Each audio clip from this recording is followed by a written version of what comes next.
Hello दोस्तों, आप सभी का स्वागत है आपके अपने परिवार मैथ मस्ती में।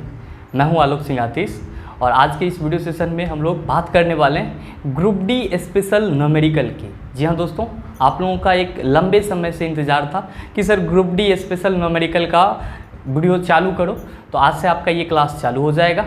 और इस क्लास में हम लोग विद्युत धारा से संबंधित कुछ न्यूमेरिकल प्रश्न को देखेंगे, जो सारे क्वेश्चन आपके ग्रुप डी 2018 में आए हुए हैं। एक बात और ध्यान रखेंगे दोस्तों, हम लोग क्वेश्चन के साथ ही उनके कंसेप्ट को भी देख लेंगे ताकि वो आसानी से समझ में आ जाए और हम लोग क्वेश्चन पे उसका इम्प्लीमेंट भी कर लें। तो आइए शुरू करते हैं हम लोग आज के अपनी पहले क्वेश्चन की। आइए दोस्तों, हम लोग का पहला क्वेश्चन क्या है देखते हैं।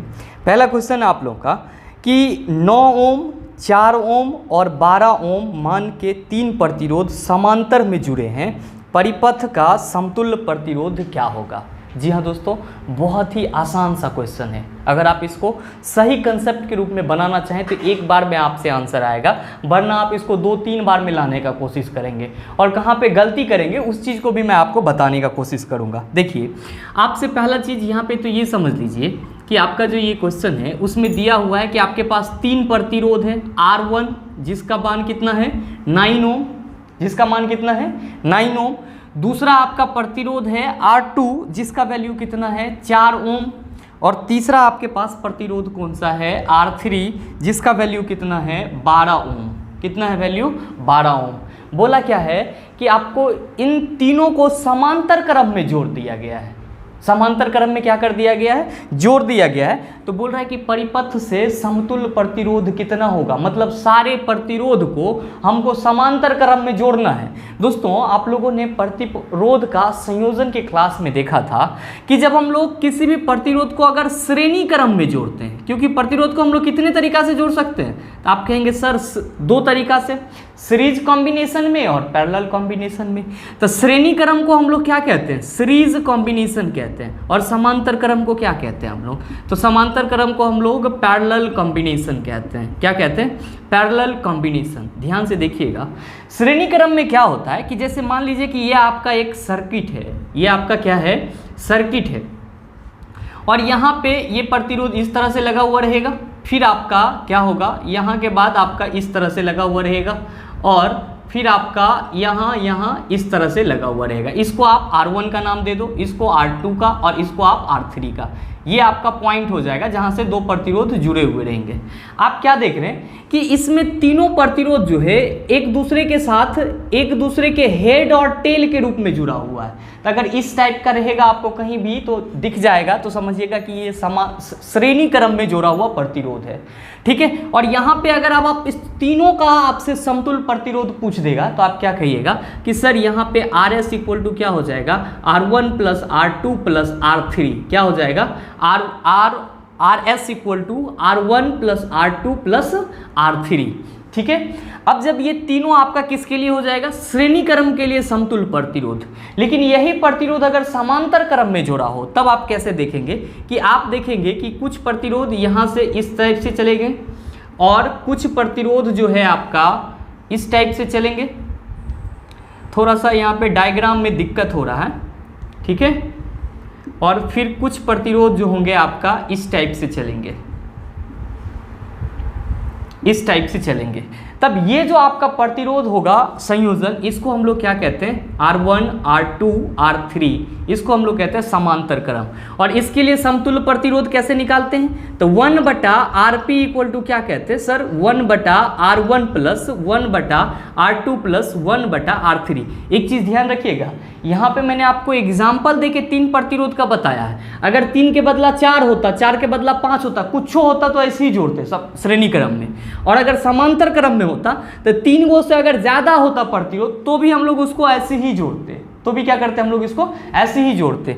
तो अब आपको ये समांतर क्रम में जुड़े सारे प्रतिरोध को जोड़ने के लिए फार्मूला मिल गया है। आपका यहाँ पे तीनों प्रतिरोध दिया हुआ है, तो आप 1/Rp equal to 1/R1 plus 1/R2 plus 1/R3 का फार्मूला लगाइए। अब आप क्या कहेंगे कि सर 1/Rp जो होगा, क्या 1/Rp जो होगा वो क्या होगा, तो 1/R1 आपका 9 ओम प्लस 1/12 और फिर आपका क्या हो जाएगा ये 1/4। चलिए अब हम इसको सॉल्व करते हैं तो आप देख रहे हैं कि ये भिन्न का जोड़ हो गया। तो आप 9, 12 और 4 का एलसीएम लीजिए, क्या होगा 3 तिया 9, 3 चौका 12, 4, 3, 2 दूना 4 और ये 2 दूना 4, फिर यहाँ लगाइएगा तो 2 सही आएगा, ये 3 आपका बच जाएगा। तो 3 दूना 6, 6 दूना 12, 12 तिया 36, 9 चौका 36, 12 तिया 36 और फिर ये 4 नमा 36। आपका 1/RP इक्वल टू क्या हो जाएगा 4, 3, 7 और 9 16/36। अब देखिए, अब बहुत सारे क्या करेंगे कि सर इसको अब यहाँ पे आरपी कैसे लाएंगे, तो आपको 1/RP चूंकि व्युत्क्रम में है तो हम यहीं पे आसानी के लिए अपनी सुविधा के लिए क्या करते हैं कि इसको क्रॉस मल्टीप्लिकेशन कर देते हैं। और जनरली बच्चे यहीं पे क्रॉस मल्टीप्लिकेशन नहीं करते, वो सीधे इसको पॉइंट में निकाल देते हैं, उनका आंसर नहीं आता है, वो कंफ्यूज होते रहते हैं। जबकि यहाँ पे रूल क्या कह रहा है कि चूंकि सारे प्रतिरोधों का जो व्युत्क्रम का संयोजन होता है वही समतुल्य प्रतिरोध होता है समांतर क्रम में। तो 1/RP इक्वल टू 16/36 है, तो इसको हम RP इंटू 16 ना लिख लें और इसको 1 इंटू 36 ना लिख लें। आप कहेंगे बिल्कुल लिख लीजिए सर। अब अगर हम इसी को कह दें कि सर ये RP इक्वल टू आपका हो जाएगा 36/16, तो आप कहेंगे सर कि इसको हम काट सकते हैं, 4 नमा 36 और 4 चौका 16, आपका कितना हो गया 9/4। कितना हो गया 9/4। अब आप 9/4 में डिवाइड कर लीजिए, आप 9 को 4 से डिवाइड कर लीजिए, 4 दूना 8, 9 में से 8 गया 1, पॉइंट डालेंगे यहाँ पे, फिर 4 दूना 8, फिर यहाँ पे 4 5 20, मतलब 2.25 के समथिंग में आएगा, ये 2.25 के समथिंग में आएगा। आप अपने ऑप्शन में देखिए कि आपको दिया हुआ ऑप्शन ए में 0.8, ऑप्शन बी में 2.2, ऑप्शन सी में 1.9, ऑप्शन डी में 2.6। आपका वैल्यू कितना आ रहा है 2.25। अब बहुत सारे बच्चे इतना बुद्धिमान होंगे कि 2.6 में टिक कर देंगे, जबकि गलत हो जाएगा उनका आंसर, क्योंकि आपको दशमलव के 1 अंक तक देख रहे हैं कि आपके ऑप्शन में दिया हुआ है, और वो कौन सा ऑप्शन है आपका ऑप्शन नंबर बी, जहाँ पे कितना दिया हुआ है 2.2। ये आपका सही आंसर है। ये अगर 5 से यहाँ पे ज़्यादा होता तो भी हम लोग इसको 2.6 नहीं मारते, क्योंकि 2.6 का मतलब होता है 2.5 से ज़्यादा, 2.5 से ज़्यादा, लेकिन ये 2.25 है, मतलब 2.5 से तो कम ही है। इन सब चीज़ों का ध्यान रखेंगे। उम्मीद करते हैं कि इस चीज़ को आप अच्छे से समझ पाए होंगे। स्क्रीनशॉट लेना चाहेंगे तो ले सकते हैं। चलते हैं हम लोग अगले क्वेश्चन की तरफ। आइए दोस्तों, हम लोग का अगला क्वेश्चन है दूसरे नंबर का क्वेश्चन। आप देख पा रहे होंगे, बहुत ही आसान सा सवाल है। क्या पूछा है आपसे क्वेश्चन में कि एक विद्युत बल्ब के फिलामेंट में 5 मिनट के लिए, आपका कोई विद्युत बल्ब है, समझ लीजिए कि ऐसे ये आपका विद्युत बल्ब है, ठीक है, और इसका जो यहाँ पे फिलामेंट है इसको हम लोग क्या बोलते हैं फिलामेंट, ठीक है। अब कह रहा है कि एक विद्युत बल्ब के फिलामेंट में 5 मिनट के लिए 0.5 एम्पियर की विद्युत धारा प्रवाहित हो रही है। इस फिलामेंट में 5 मिनट में कितना धारा प्रवाहित हो रही है, तो कह रहा है सर कि 0.5 एम्पियर की धारा प्रवाहित हो रही है। अच्छा, ये क्या हो गया आपका, तो आप कहेंगे सर ये समय हो गया, बिल्कुल सही है। ये आपका क्या हो गया, तो आप कहेंगे सर ये विद्युत धारा हो गया। ये क्या हो गया आपका विद्युत धारा हो गया। अच्छा, विद्युत धारा को हम लोग किससे रिप्रेजेंट करते हैं, तो आप लोग कहेंगे कि सर विद्युत धारा को I से रिप्रेजेंट करते हैं। अच्छा, यहाँ पे ये चीज़ देखिए, तो आप जो ये दोनों निकाले हैं, तो क्या आप कह सकते हैं कि I इक्वल टू 0.5 एम्पियर और T इक्वल टू क्या हो जाता है आपका 5 मिनट। T इक्वल टू कितना है 5 मिनट।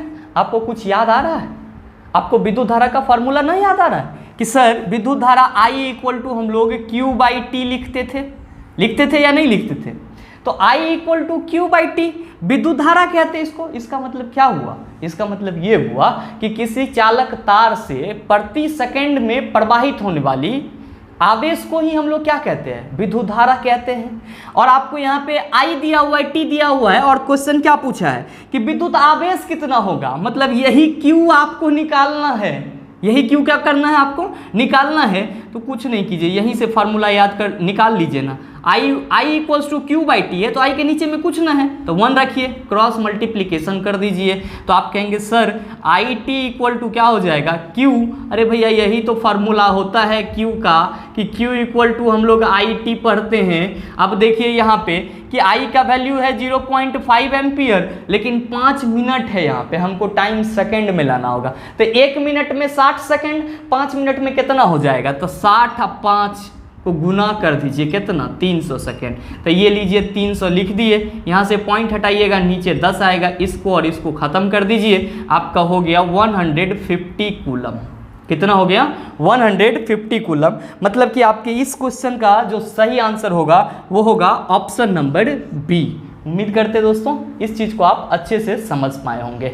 चलते हैं हम लोग अगले क्वेश्चन की तरफ। अगला क्वेश्चन है आपका 7 नंबर का। देखिएगा क्वेश्चन क्या कह रहा है, क्वेश्चन को ध्यान से पढ़िएगा, सारी चीज़ें आपको समझ में आ जाएगी। क्वेश्चन है कि 12 वोल्ट की बैटरी में 0.2 ओम, 0.3 ओम और 0.4 ओम, 0.5 ओम और 12 ओम के प्रतिरोध श्रृंखला में एक साथ जुड़े हुए हैं। कोई बैटरी है और उसका जो विभवांतर है वो कितना है, वो है 12 वोल्ट। अब आपसे क्या पूछा है कि 0.3 ओम के प्रतिरोध के माध्यम से कितनी धारा प्रवाहित होगी।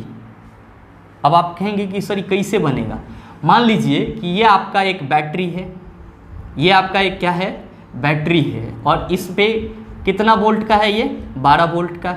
अब इसमें जो प्रतिरोध लगा हुआ है, इसके अंदर जो प्रतिरोध है, ठीक है, अब ये प्रतिरोध कितने का है, तो एक प्रतिरोध 0.2 ओम का है, दूसरा प्रतिरोध 0.3 ओम का है और चौथा प्रतिरोध आपका 0.4 ओम का है। ठीक है, ये पहला, दूसरा और तीसरा, चौथा आपका 0.5 ओम का है और पांचवा आपका 12 ओम का है। ठीक है, आपसे पूछा है कि 0.3 ओम से कितनी धारा प्रवाहित होगी, इससे I इक्वल टू कितना धारा प्रवाहित होगा। अब हम में से बहुत सारे बच्चे इसको देख के ही छोड़ देंगे, जबकि इस क्वेश्चन बहुत ही इजी है, बिल्कुल ही आसान है।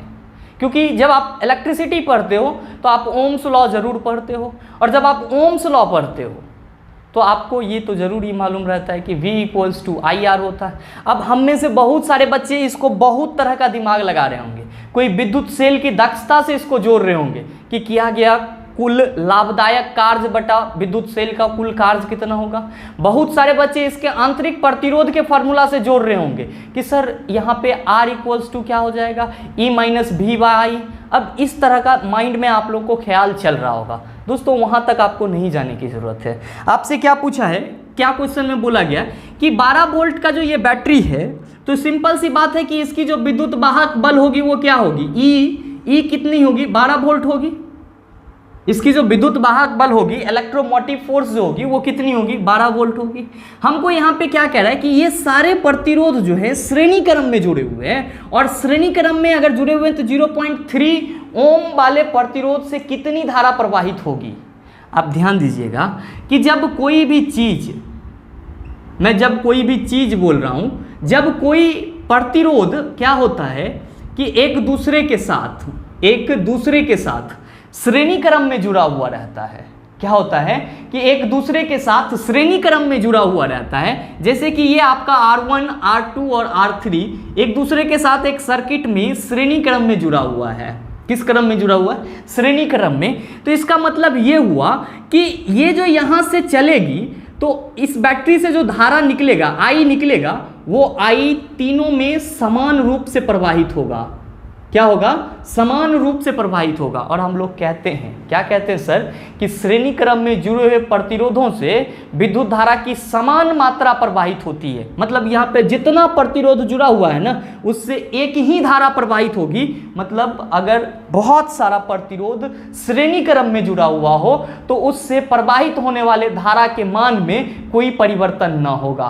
क्या होगा, कोई परिवर्तन न होगा। इसका मतलब ये हुआ कि ये जितना भी प्रतिरोध है, इन सब से एक ही प्रकार की धारा बहेगी, और जो धारा इन सब से बहेगी वही आपका इससे भी बहेगा। क्वेश्चन तो यही पूछ रहा है आपसे कि इसमें कितना धारा बहेगी, तो जितना इन सब से बहेगा उतना ही इससे भी बहेगा। अब आप कहिएगा कि इसको निकालेंगे कैसे, इसको निकालेंगे कैसे। तो ध्यान दीजिएगा कि एक चीज़ और अभी आप जस्ट आपके माइंड में आ जाएगा कि सर ठीक है, आपका बात हम मान लिए कि श्रेणी क्रम में जो है विद्युत धारा समान होता है, तो अलग अलग क्या होता है, तो विभवांतर क्या होता है, अलग अलग होता है। जबकि समांतर क्रम में क्या होता है, आपका विभवांतर समान होता है लेकिन धारा बट जाता है। तब हम लोग वहाँ पे फार्मूला को कैलकुलेट करने के लिए I1, I2 और I3 लेते हैं। लेकिन कहाँ पे, तो हम लोग लेते हैं समांतर क्रम में जब प्रतिरोध को जोड़ते हैं तब। यहाँ पे हम लोग क्या लेते हैं, V1, V2, V3, क्योंकि विभवांतर अलग अलग है जबकि धारा क्या है आपका समान है। तो अब देखिए ये आपका क्वेश्चन भी बन जाएगा। अच्छा देखिए पहले आप इस सारे प्रतिरोध का समतुल्य प्रतिरोध निकाल लेंगे। कैसे, तो आप कहेंगे सर इस सबको जोड़ दीजिए ना, तो 3 2 5, 4 9, 5 कितना हो गया आपका 14। तो आप कह दिए सर 14 और ये कितना हो गया 2 1 3, तो 13.4 कितना हो गया आपका 4।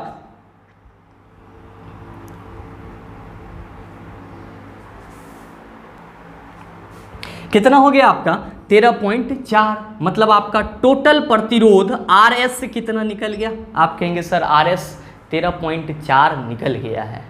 अब इसमें विभवांतर कितना है बैटरी का, कितने सिरों के बीच में लगा हुआ है, तो आप कहेंगे सर ये 12 वोल्ट के विभवांतर के साथ लगा हुआ है। तो आप देखिए आपको V कितना है 12 वोल्ट, V कितना है 12 वोल्ट। अच्छा आप बताइए ओम्स लॉ आप ना पढ़ें, अभी आप बैटरी की दक्षता और आंतरिक प्रतिरोध वगैरह को गोली मारिए, ओम्स लॉ पढ़े हैं ना, जरूर पढ़े हैं। तो आप क्या कहते हैं सर V इक्वल्स टू होता है IR, V इक्वल्स टू यही ना होता है फॉर्मूला IR।